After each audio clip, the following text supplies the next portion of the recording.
হ্যাঁ বল। এটা তুমি কি রাঁধছো?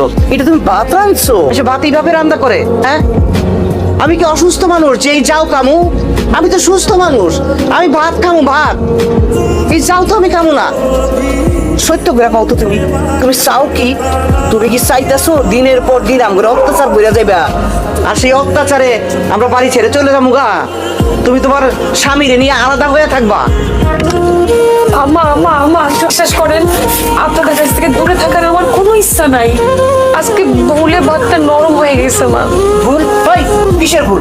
কিসের ভুল ভাই? তুই কি সারা জীবনে এই ভুল পেতে যাবি? আজকে এই ভুল, কালকে ওই ভুল।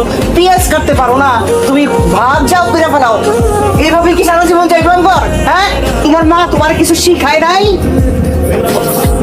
আপনিও তো আপনার মায়ের কিছু শেখান নাই। জামাই, তুমি ব্যাগটা এইভাবে ফেলাইলা কেন? কেন ফেলাইছে আপনার মায়ের? জিগান জিগান, কি বানাইছেন আমার বাড়ি?